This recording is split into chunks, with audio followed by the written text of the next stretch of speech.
l'association collecte sur 34 départements en France des produits d'hygiène et de beauté à destination des femmes en situation précaire, donc les femmes dans la rue, les femmes dans les centres d'hébergement, également les femmes qui ont subi des violences, sans oublier aussi les personnes âgées et les étudiantes. Donc là, une fois qu'on a collecté l'ensemble des produits, nous vérifions qu'ils soient non entamés, non périmés.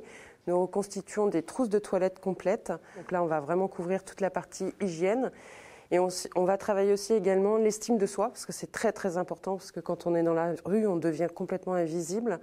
Donc là, on va rajouter du maquillage, on va rajouter un parfum pour le côté plaisir, et également un petit bijou. Donc ça, je dirais que c'est plus pour se valoriser un petit peu et ne pas oublier sa féminité, parce qu'elles se cachent dans la rue et elles ont tendance à s'habiller comme des hommes, mais ça reste quand même des femmes. Donc la Poste parisienne, forcément, tout le monde connaît son facteur, ou tout du moins connaît au moins la Poste.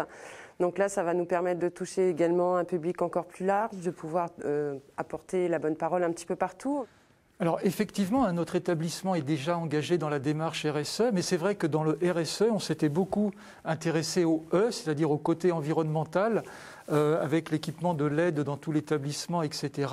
Là, on se recentre sur le S, donc le S, sociétal, social, et donc ça nous semblait tout à fait logique et cohérent d'évoluer vers une action plus solidaire, surtout que c'est une cause tout à fait intéressante.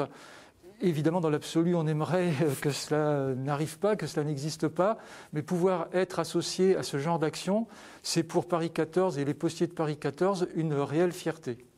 Alors, dès que nous avons su que le partenariat allait être signé, et notamment donc dans l'établissement de Paris 14, nous avons fait une information auprès de tous nos agents pour leur expliquer ce qu'était l'association, quel était son rôle, comment on pouvait intervenir. Sur la RSE, c'est un sujet qu'on a travaillé historiquement avec le groupe donc depuis plusieurs années, c'est depuis au moins 2 plans stratégiques, mais on a axé essentiellement notre activité et notre développement sur l'environnement, avec la montée en puissance de notre flotte électrique.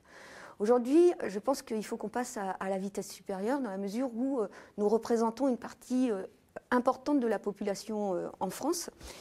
Et le point le plus important, c'est que nous sommes au contact de cette même population, avec nos agents qui sillonnent quotidiennement les rues de Paris et qui sont en capacité d'identifier des points spécifiques, des points de difficulté. Donc la RSE, c'est bien entendu l'environnement, mais ça doit aller plus loin et on doit travailler sur l'inclusion, avoir cette vision plus globale qui nous permette, nous, en tant que citoyens, de venir en appui des problématiques de société de manière bien plus globale que simplement l'environnement, qui est déjà un point très important.